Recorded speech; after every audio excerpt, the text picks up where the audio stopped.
Qu'est-ce qui peut pousser une personne à infliger plus de 90 blessures à sa victime? La fureur, la vengeance ou la peur d'être démasqué? L'histoire de Myriam Vallejo est une affaire où toutes les preuves désignent une seule personne, mais les preuves sont insuffisantes pour un verdict.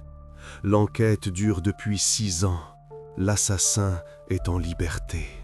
Pour changer radicalement de vie, il faut sortir de sa zone de confort et travailler dur pour atteindre ses objectifs. Mais tout le monde n'a pas la chance de vivre assez longtemps pour voir ses rêves se réaliser. Certains meurent à mi-chemin. Le 9 août 1993, dans la capitale espagnole, naissait Myriam Vallejo. Enfant unique, elle a grandi dans une atmosphère d'attention et d'amour. Dès son plus jeune âge, elle manifestait une incroyable tendresse envers les animaux. Elle ne pouvait pas passer devant un chat ou un chien errant sans s'arrêter pour le nourrir. La gentillesse et une attitude chaleureuse envers son entourage sont devenues ses principales qualités. Alors qu'elle était encore écolière, la jeune fille rêvait de devenir vétérinaire. Ses parents remarquaient comment elle passait des heures avec les animaux des voisins, comment ses yeux s'illuminaient à la vue de n'importe quel chien de rue. Mais avec le temps, ses projets ont changé. Après le lycée, elle a choisi une filière médicale au collège, a obtenu une qualification d'aide-soignante, puis a suivi un cours de gestion administrative. Son premier emploi fut celui de technicienne de laboratoire dans une entreprise pharmaceutique. Plus tard, elle a changé de poste et est devenue directrice des ventes de matériel informatique. La jeune femme gagnait activement sa vie, aspirant à l'indépendance financière. Ses supérieurs et ses collègues la décrivaient comme une personne responsable et dévouée à son travail. Myriam s'est toujours distinguée par sa détermination. Elle comprenait parfaitement que sans effort, les désirs ne se réalisent pas. Elle arrivait avant tout le monde et partait plus tard. Elle prenait des quarts de travail supplémentaires. Elle mettait de côté chaque euro. Jusqu'à la fin de ses études, elle était restée sous le toit parental, mais elle ressentait désormais le besoin d'indépendance. L'un des stimulants était ses 2 grands chiens. La propriétaire voulait un logement spacieux où elle pourrait s'installer confortablement avec ses animaux. Myriam rêvait d'une grande maison, avec un terrain, de préférence en dehors de la ville, là où les animaux pourraient se promener librement. Elle s'imaginait le matin, elle ouvre la porte, les chiens se précipitent sur le terrain, pas de plainte des voisins, pas de manque d'espace. Bien sûr, l'achat d'un bien immobilier nécessitait de l'argent qu'elle n'avait pas encore. Mais la jeune femme ne voulait pas rester les bras croisés. La solution fut de louer une maison avec son amie Célia. Ainsi, toutes deux économisaient et obtenaient enfin leur indépendance vis-à-vis de leurs parents. Le logement s'est avéré spacieux et libre, bien que la compagnie ne se composait pas de 2 personnes. Le petit ami de Célia, Sergio, s'est joint à l'aventure. Les jeunes gens s'étaient rencontrés dans une usine de batterie où ils étaient tous 2 employés. Il occupait le poste de technicien de maintenance, elle travaillait au laboratoire. Myriam le connaissait à peine. Elle l'avait croisé quelques fois lorsque Célia amenait son petit ami en visite. Un couple ordinaire, rien de spécial. Le trio a trouvé une option convenable et a bientôt déménagé à Villanueva de la Torre, une petite ville de province avec de nombreuses terres agricoles et des entreprises industrielles en périphérie. Le quartier choisi était calme et sûr, avec un faible taux de criminalité et une petite population locale. Ici, tout le monde se connaissait de vue. Les voitures roulaient lentement. Le soir, les gens promenaient leurs chiens et saluaient leurs voisins. Peu à peu, les locataires ont commencé à s'installer. Myriam a tout de suite apprécié le déménagement. Elle était particulièrement ravie des grands espaces et des terrains vagues où elle pouvait longuement promener ses animaux de compagnie bien-aimés.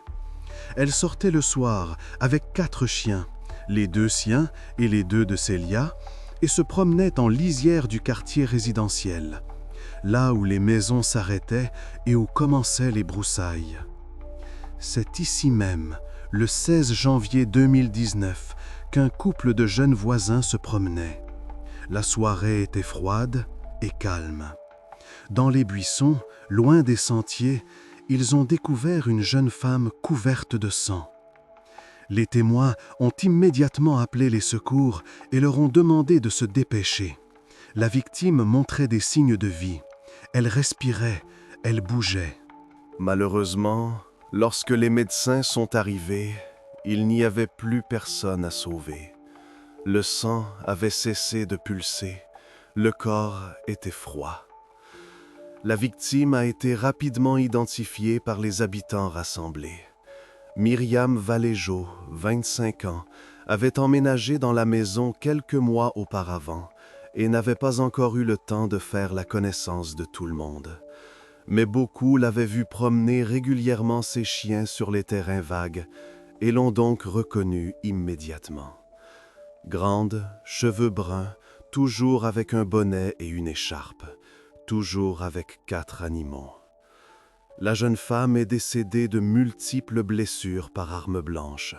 Les coups se concentraient sur la poitrine, le cou, le dos, les flancs et les bras, des signes évidents de résistance acharnée. Le sang avait imbibé ses vêtements, le sol environnant, les feuilles. Les enquêteurs ont trouvé l'adresse de la défunte et se sont immédiatement rendus chez ses colocataires. Il fallait reconstituer les dernières heures de la vie de Myriam et reconstruire les événements de la soirée. Il s'est avéré que vers 20h30, elle était sortie promener ses animaux. Elle avait 2 grands chiens à elle, plus 2 autres appartenant à sa voisine Célia. Célia elle-même était rentrée d'un voyage dans une autre ville peu avant l'arrivée de la police et n'avait aucune idée de la tragédie. Cependant, pendant le trajet, elle s'était inquiétée que son amie ne réponde pas à ses appels. Célia a essayé 1 fois, 2 fois, 3 fois. Cela tombait sur le répondeur. Puis, juste des tonalités. De plus, aucun des 4 animaux n'était à la maison. D'ailleurs, les chiens attendaient calmement que Célia vienne les chercher. Ils étaient restés près du corps de la victime, sur les lieux du crime. Assis dans l'herbe, ils n'aboyaient pas, ne gémissaient pas. Ils attendaient simplement. Les policiers ont immédiatement interrogé plusieurs témoins sur le terrain vague. Il s'agissait d'un groupe de voisins qui promenaient également leurs chiens dans cette zone. Tous ont déclaré avoir vu Myriam. Elle s'était promenée avec eux pendant un certain temps, environ 10 à 15 minutes avant de recevoir ses blessures mortelles. La conversation s'était déroulée calmement, rien ne laissait présager un drame. La jeune femme était de bonne humeur, elle souriait, plaisantait à propos d'un des chiens qui ne voulait pas rentrer à la maison. Mais elle s'est vite séparée du groupe de promeneurs de chiens et s'est dirigée vers le terrain vague où son corps a été retrouvé plus tard. Selon les témoignages, elle a été attaquée presque immédiatement après avoir disparu de leur vue. Entre la conversation et la mort, il ne s'est écoulé que quelques minutes. Compte tenu de la chronologie reconstituée par les enquêteurs, l'agression a eu lieu seulement 20 minutes après que Myriam a quitté la maison. Et 10 minutes plus tard, son corps a été retrouvé. Pourtant, personne n'a vu l'agresseur, personne n'a entendu de cris. Le silence. Les recherches à chaud n'ont donné aucun résultat. Même l'intervention de policiers avec des chiens de recherche n'a pas aidé. La piste s'arrêtait au bord du terrain vague, puis se perdait parmi les maisons d'habitation. Les enquêteurs ont tenté de déterminer le mobile du crime. Le viol a été exclu, aucun signe de nature sexuelle n'a été découvert. Les vêtements étaient en place, boutonnés. Le vol était également écarté. Tous les objets de valeur que la jeune femme avait emportés pour sa promenade étaient sur elle. Téléphone portable, argent, bijoux, même les boucles d'oreilles. Pourtant, l'agression était exceptionnellement brutale. À tel point que les enquêteurs ont soupçonné un mobile personnel. L'assassin devait bien connaître la victime. Il existait entre eux un lien émotionnel, peut-être de la haine ou du ressentiment. Un tel nombre de coups, ce n'est pas un simple meurtre, c'est de la fureur. Cette version a été confirmée par l'autopsie. Plus de 90 blessures par arme blanche ont été dénombrées sur le corps de Myriam. L'expert a compté lentement, notant chacune d'entre elles. 92 coups. De plus, le criminel a utilisé 2 armes blanches différentes. Aucun couteau n'a été retrouvé sur les lieux. La plupart des blessures étaient superficielles. Les premiers coups ont été portés au dos et à l'abdomen. Selon la police, cela indiquait une attaque soudaine par derrière.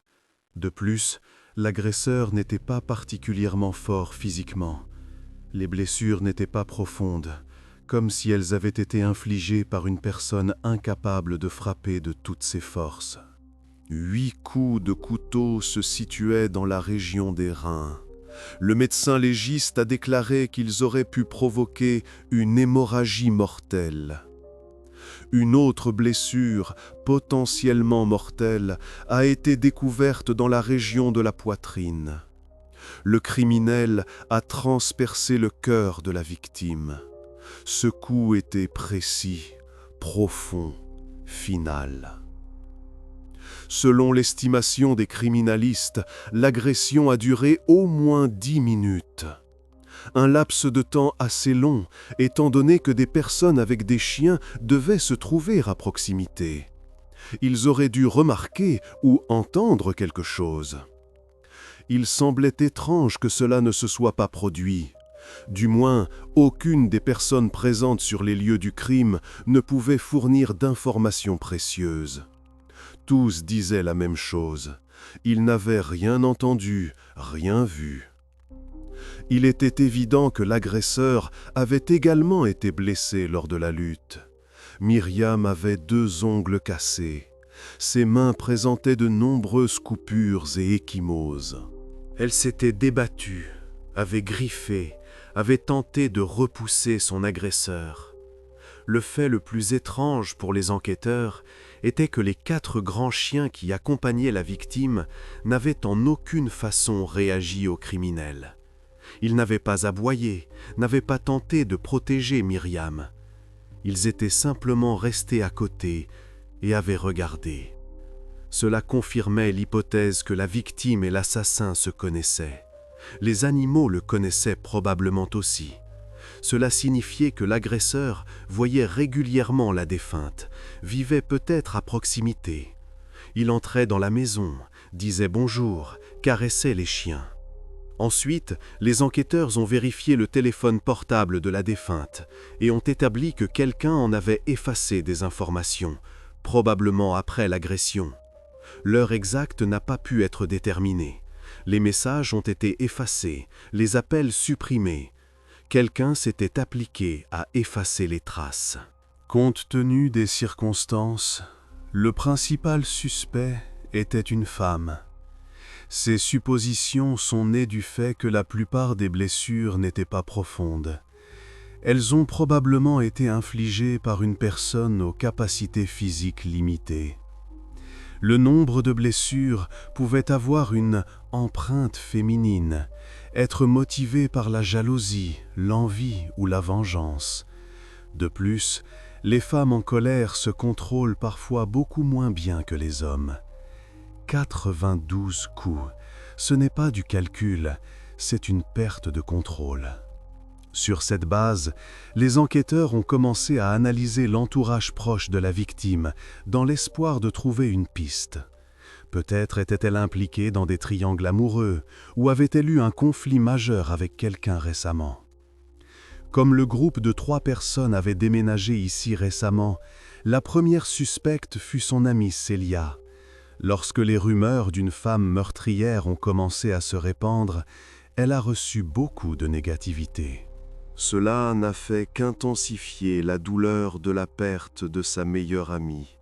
Les voisins la regardaient de travers. Des horreurs étaient écrites sur Internet. Célia a cessé de sortir de chez elle. Néanmoins, Célia a nié toute implication dans le meurtre. La famille Valéjo ne croyait pas non plus en sa culpabilité. Les filles étaient amies depuis trop longtemps et trop solidement. Ils connaissaient Célia depuis l'adolescence, ils avaient vu à quel point elle aimait Myriam. Célia a réussi à prouver son innocence grâce à un alibi. Mais même après que les forces de l'ordre l'ont rayée de la liste des suspects, les attaques des habitants ont continué.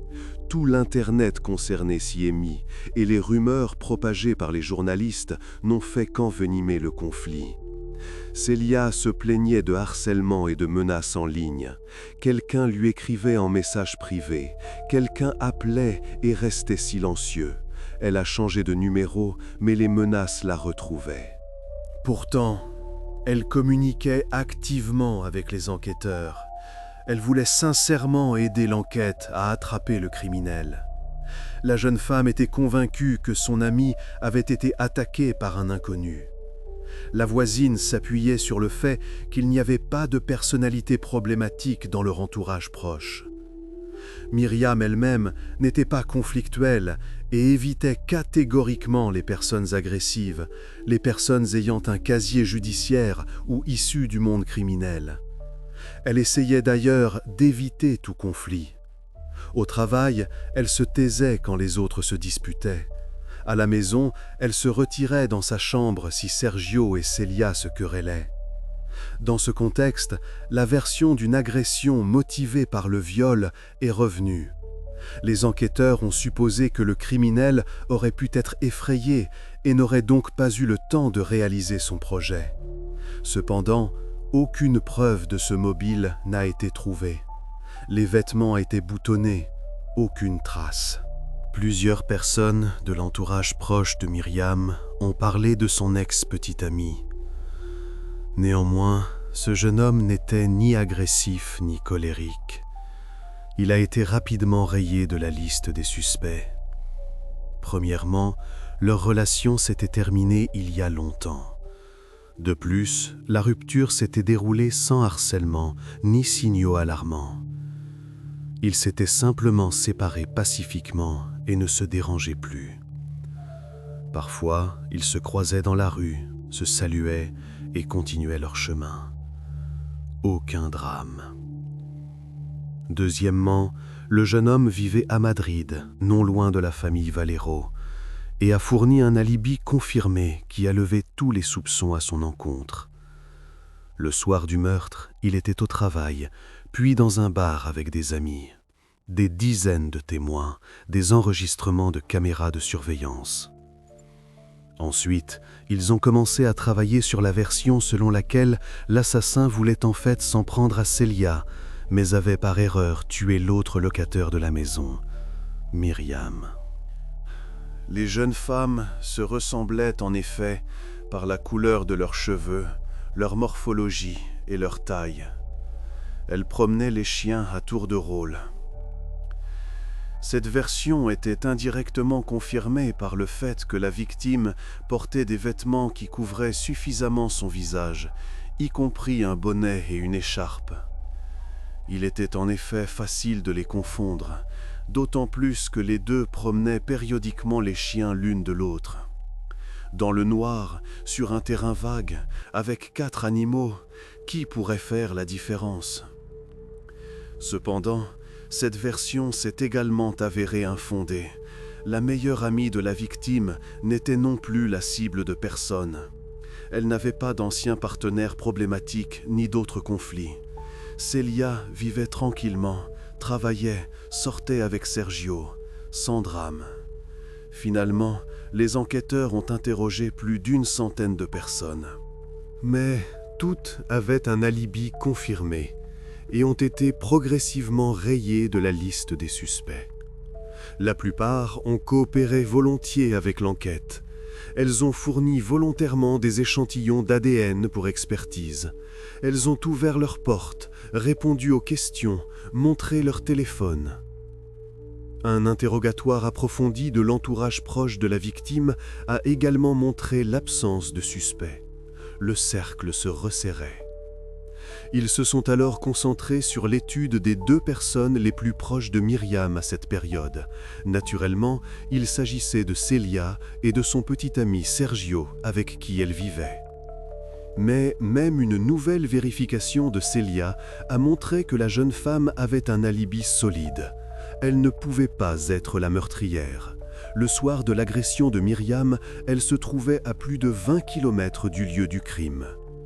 Des dizaines de témoins l'ont confirmé, ainsi que des enregistrements vidéo et des photographies.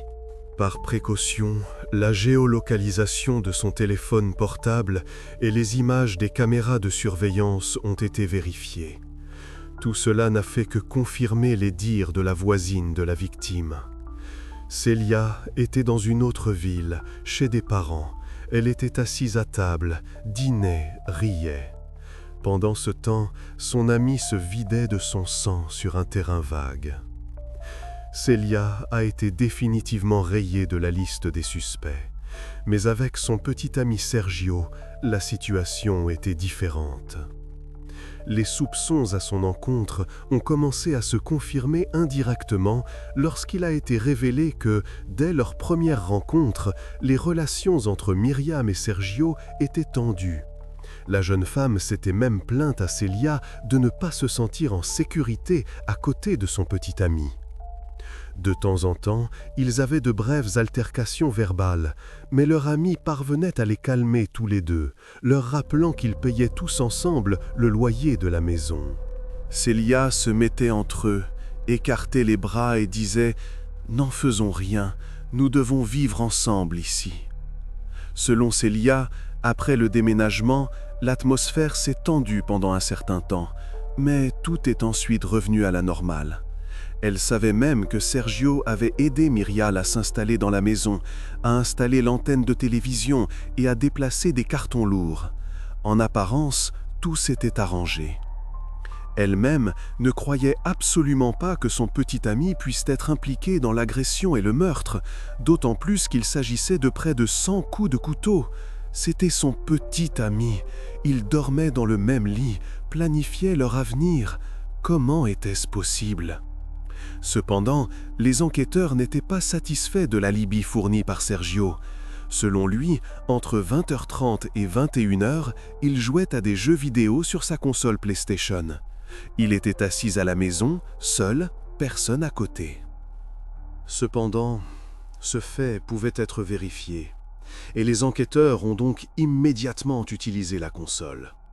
L'histoire du jeune homme s'est avérée vraie. La PlayStation était bien allumée pendant les créneaux horaires indiqués. Après cela, le jeune homme a été relâché et le travail a continué. Néanmoins, il n'a pas été complètement écarté. Quelque chose les dérangeait. Seulement 3 jours plus tard, un incident curieux s'est produit. Soudain, Sergio a décidé de rompre avec Célia et a quitté la maison qu'il louait à 3. Pour tout le monde, cela a semblé étrange, y compris pour la jeune femme elle-même. Il rassemblait ses affaires, n'a pas expliqué la raison et est simplement parti. Plus tard, il s'est avéré que Célia partageait ses inquiétudes avec ses amis et ses proches. Elle n'a jamais compris la raison de leur rupture. Tout s'est passé trop brusquement et de manière inattendue. De l'extérieur, il semblait qu'ils continuaient à entretenir une communication normale, car ils se voyaient régulièrement au travail, mais leur vie personnelle avait radicalement changé. Ils se saluaient, échangeaient quelques mots près de la machine, puis se séparaient. Aucune intimité. Lorsque le corps de la défunte a été mis en terre, environ 500 personnes ont assisté à la cérémonie. Parmi elles se trouvait Sergio, qui était observé de près. Il s'est avéré qu'il n'était pas venu pour présenter ses condoléances à la famille Vallejo. Il se comportait étrangement. La plupart du temps, il se tenait dans une pièce éloignée ou dehors, où il fumait simplement, cigarette sur cigarette. Il allumait une nouvelle avec l'ancienne. Il regardait ailleurs. Il n'évitait pas seulement les gens, mais portait un long manteau, un chapeau et des lunettes de soleil, comme s'il essayait de cacher son identité. À l'intérieur, en janvier. Malgré ses précautions, tout le monde l'a reconnu, et certains ont même remarqué des égratignures sur le nez de Sergio. Il en avait aussi sur les mains, fraîches, rouges, pas encore cicatrisées. Ils justifiaient leur apparition par une légère violation des règles de sécurité au travail qui l'aurait blessé sur un équipement. Mais tout cela paraissait très suspect. Les égratignures étaient parallèles, comme si quelqu'un avait passé ses ongles sur sa peau. Les enquêteurs ont travaillé pendant 7 mois sans avancée majeure, mais le 13 août 2019, la première arrestation a eu lieu dans l'affaire Myriam Vallejo. À ce moment-là, Sergio avait 29 ans. Il s'est avéré être la personne la plus appropriée sur la liste des suspects. Curieusement, l'entourage du jeune homme ne croyait pas en sa capacité à commettre un tel acte. Il était décrit comme un jeune homme très calme et équilibré, passionné de jeux vidéo et de pêche. Il était loin du monde du crime et de la violence. Un garçon tranquille, un introverti. Même l'absence de problème avec la justice n'a pas convaincu les forces de l'ordre qu'elle s'était trompée. Sergio a été arrêté au domicile de ses parents. Il y avait emménagé juste après le meurtre et sa rupture avec Celia.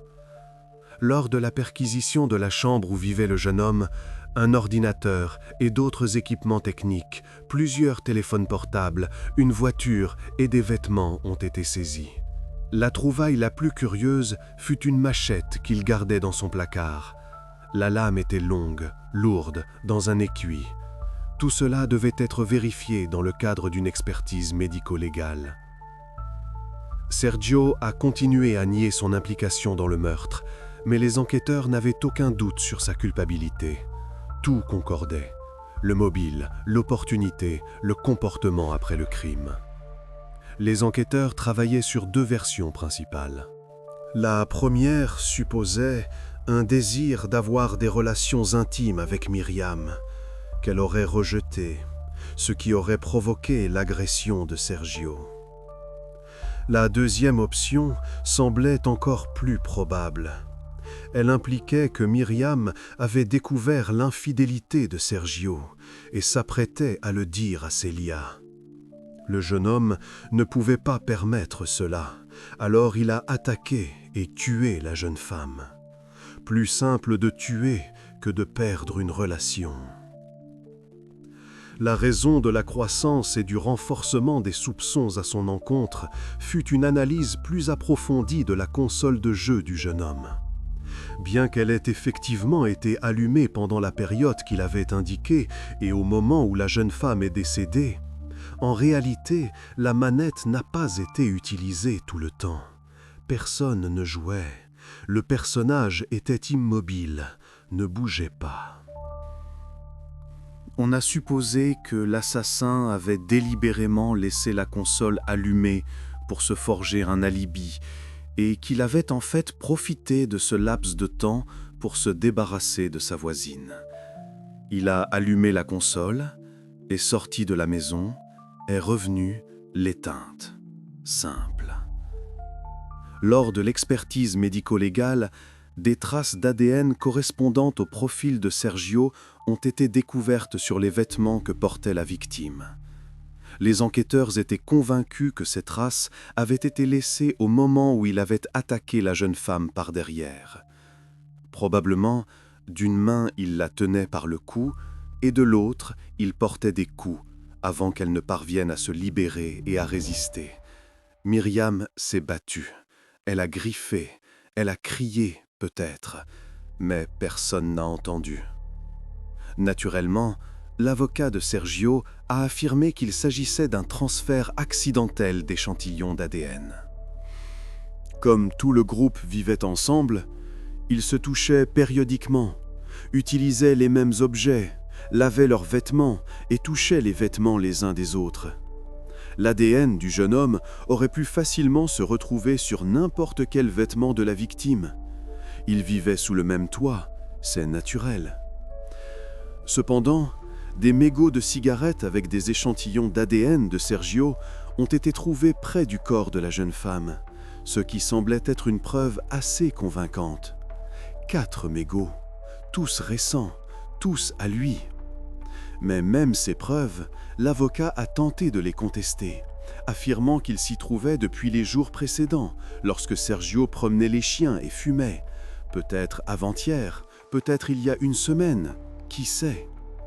Tout cela semblait peu convaincant, mais le juge l'a considéré comme un argument de poids. Les enquêteurs étaient convaincus que la machette confisquée était l'arme du crime, mais le propriétaire le niait. Selon le jeune homme, il la gardait en souvenir de son grand-père, mort de vieillesse. Il ne l'utilisait que pour la pêche et comme outil lors de randonnées. Son grand-père lui avait appris à nettoyer le poisson avec cette lame, un héritage familial. L'expertise a confirmé que la machette n'avait pas été utilisée lors du meurtre. Il n'y avait pas de sang sur la lame, pas de microparticules de tissu, rien. Lors des audiences préliminaires, l'avocat a tenté de convaincre le tribunal que Sergio n'était pas dangereux. Pendant les 7 mois qui ont suivi le meurtre de Myriam, il avait mené une vie tout à fait normale, communiquant même avec la famille de la victime pour leur apporter son soutien. Avant la tragédie, le jeune homme n'avait également eu aucun problème avec la justice. Pas une seule condamnation, pas une seule amende. Malgré cela, le juge a décidé qu'il devait être placé en détention provisoire sans possibilité de caution pendant le procès. Trop de coïncidences. Ensuite, les enquêteurs se sont intéressés aux conversations entre Sergio, son frère, et Célia. La jeune femme a de nouveau suscité des soupçons. Elle qualifiait son ex-petite amie de crapule et de psychopathe. Elle l'écrivait dans des messages, le répétait à voix haute. Cela a fait naître l'hypothèse qu'elle pouvait en savoir plus sur la mort de son amie qu'elle ne le disait réellement. Peut-être qu'elle s'en doutait, peut-être qu'elle avait vu quelque chose. Cependant, des vérifications ultérieures n'ont pas confirmé cela. Célia attribuait sa colère au fait qu'elle ne pouvait pas imaginer que son petit ami lui enlèverait sa meilleure amie. Lors de l'arrestation de Sergio, elle n'a pas pu contenir ses émotions et lui a souhaité la mort en prison. Qu'il crève là-bas, qu'il pourrisse. Ensuite, Célia a de nouveau parlé aux policiers et a raconté qu'elle avait appris les nombreuses infidélités de son petit ami. Elle a également appris qu'il consommait des substances illicites. Elle n'en avait pas parlé auparavant car elle ne voulait pas aggraver sa situation. Mais maintenant, elle était convaincue qu'il était le criminel. Maintenant, cela lui était égal, qu'il sache tout. En examinant le téléphone portable du suspect, il a été découvert que le soir où Célia avait quitté la maison, il correspondait avec une autre fille. L'hypothèse est alors apparue qu'il avait eu des relations intimes avec elle ou l'avait rencontrée à la maison pendant que sa petite amie et Myriam étaient absentes. Cependant, lorsque la voisine est rentrée à la maison et l'a surpris, elle a décidé de tout raconter à Célia. C'est ce qui est devenu le mobile pour se débarrasser de son amie. Myriam en savait trop. Lorsque les infidélités sont devenues de notoriété publique, la jeune femme a de nouveau parlé aux enquêteurs. Célia s'est souvenue de certains détails importants. Pour une raison quelconque, Sergio avait brûlé des effets personnels dans les jours qui ont suivi le meurtre. Selon elle, il avait même détruit un ensemble complet de vêtements. Maintenant, elle comprenait. C'étaient les vêtements que portait le jeune homme au moment du meurtre de Myriam. Quel était l'intérêt de brûler simplement des vêtements normaux? Il a fait un feu dans le jardin, y a jeté une veste, un jean, un t-shirt. Il a regardé comment il brûlait. Il semblait qu'il l'avait fait intentionnellement pour se débarrasser des preuves. Sergio lui-même a tout nié et a considéré que son ex voulait simplement se venger de ses infidélités et de leur rupture. Elle invente, elle ment, elle veut me voir derrière les barreaux. La déclaration la plus compromettante de la jeune femme est venue plus tard. En parlant avec le frère de Sergio, Celia a dit que les couteaux qu'il avait utilisés pour le meurtre étaient enterrés quelque part près de la maison. Ils sont là, dans la terre, à attendre. Lorsque les policiers ont interrogé la jeune femme à ce sujet, il s'est avéré qu'elle avait consulté un voyant et qu'elle s'appuyait maintenant sur ses paroles dans son témoignage. Elle-même ne savait pas de quel couteau il s'agissait, ni où ils étaient enterrés exactement. Elle y croyait simplement. Elle voulait y croire. Malheureusement, les déclarations de Celia n'étaient pas fondées, et les vérifications n'ont pas permis de les confirmer. Par conséquent, elles n'ont eu aucun impact sur l'enquête. Aucun couteau n'a été trouvé près de la maison. Ils ont creusé, vérifié, avec des détecteurs de métaux. Le vide. Le 20 septembre 2019, il a été décidé de maintenir Sergio en détention provisoire, ce qui confirmait l'absence de preuves solides contre le jeune homme. Au total, il est resté derrière les barreaux pendant 4 mois. Cellule d'isolement, interrogatoire, attente. Soudain, il a été libéré le 20 décembre 2019. Les vérifications des objets saisis dans la maison où il vivait avec ses parents n'ont permis de trouver aucune trace d'ADN liée à la défunte. Rien sur les vêtements, rien sur les chaussures, rien dans la voiture. Sergio a été relâché, mais son passeport a été confisqué et il a été contraint de se présenter au tribunal chaque semaine pour pointer. Tous les lundis, 10 heures du matin, sans retard. Ensuite, les enquêteurs ont tenté d'obtenir plus de preuves pour lier le meurtrier au crime, mais en vain. L'affaire était au point mort. En décembre 2020, l'enquête a pris une tournure inattendue. Au milieu du mois, un jeune homme nommé Alberto Berzosa a été admis dans un centre de réadaptation de Madrid. Il était en état d'intoxication sévère et a commencé à raconter les détails de la mort d'une jeune femme qu'il appelait Myriam. Il a fourni diverses informations qui ont attiré l'attention de la police. Il a mentionné le lieu, l'heure, des détails qui n'avaient pas été publiés dans la presse. Le jeune homme lui-même avait été condamné pour une agression en 2019. Il avait tenté de renverser une personne avec sa voiture sous les fenêtres de la maison de sa mère. C'est ainsi qu'il s'est retrouvé dans la même cellule que Sergio, où ce dernier lui aurait avoué le meurtre de sa voisine. La nuit, dans le noir, quand les gardiens étaient partis. Selon Alberto, toutes les informations qu'il donnait lui avaient été racontées par son compagnon de cellule pendant sa détention. Cependant, ces témoignages différaient considérablement des faits de l'affaire, ce qui les rendait peu convaincants. Ils confondaient les dates, le lieu, le nombre de coups. Puis, Alberto a lui-même avoué l'agression de Myriam.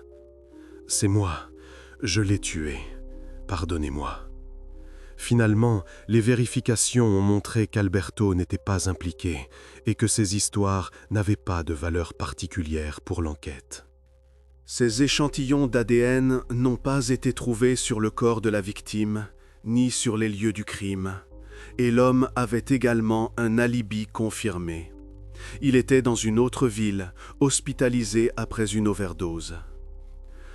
Pour la famille de Myriam, tout cela a été un nouveau choc.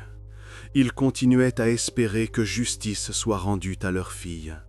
La mère ne sortait plus de la maison, le père avait vieilli de 10 ans. En janvier 2023, Le juge en charge de l'affaire a déclaré qu'il n'y avait pas suffisamment de preuves pour engager la responsabilité de quiconque. Bien que les soupçons contre Sergio persistaient, il était évident que les éléments étaient insuffisants pour porter des accusations formelles, et les poursuites pénales à son encontre ont donc été abandonnées. L'affaire a été classée. L'avocat de l'homme a immédiatement déclaré que son client demanderait une indemnisation pour le préjudice subi. Il a affirmé que les arrestations et les mesures de précaution prises par les autorités avaient eu un impact négatif important sur la vie du jeune homme. Sergio s'est brouillé avec presque tous ses amis.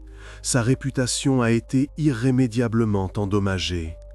Les menaces et les insultes à son encontre se poursuivaient. Les gens changeaient de trottoir quand ils le voyaient.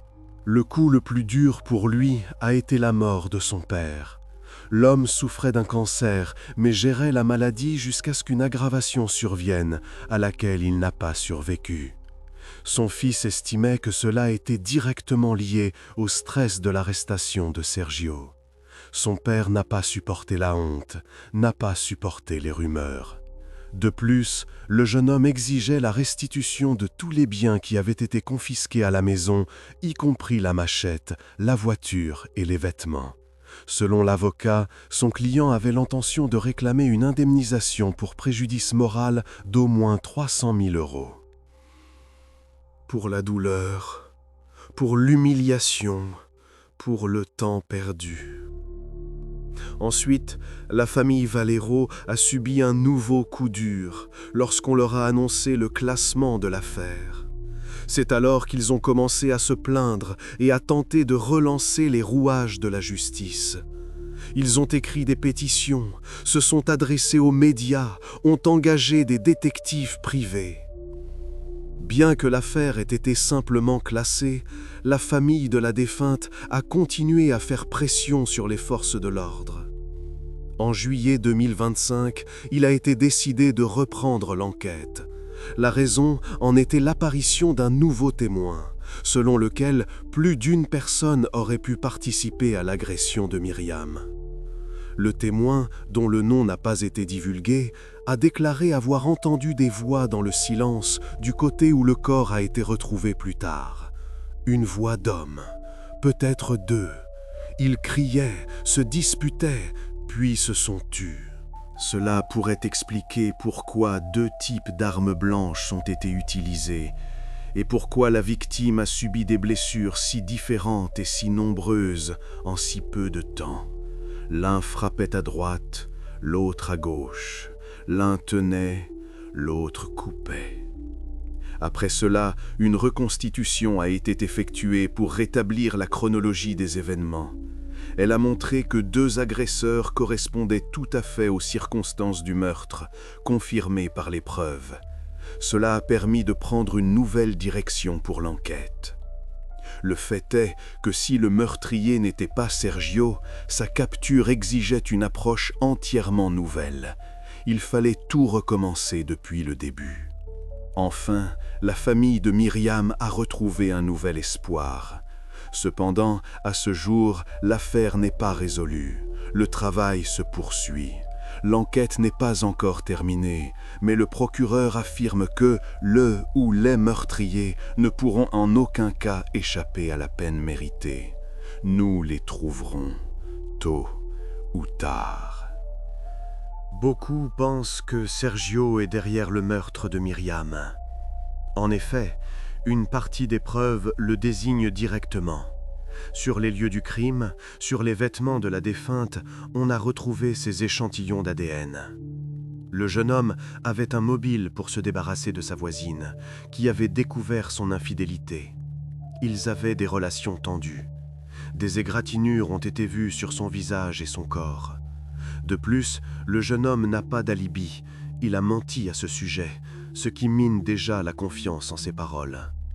De plus, Sergio était bien connu des chiens, qui ne l'auraient pas attaqué. Il connaissait son odeur, sa voix, son contact.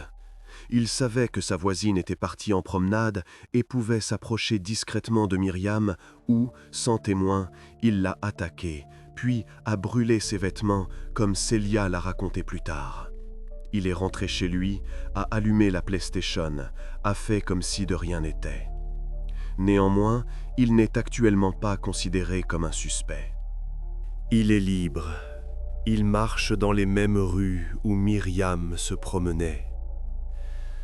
Sergio aurait-il pu faire cela? Après tout l'accuse, et il s'en est simplement tiré à bon compte. Ou bien, dans cette situation, est-il devenu la victime d'un concours de circonstances malheureux, une coïncidence malheureuse, un mauvais alibi, au mauvais endroit, au mauvais moment?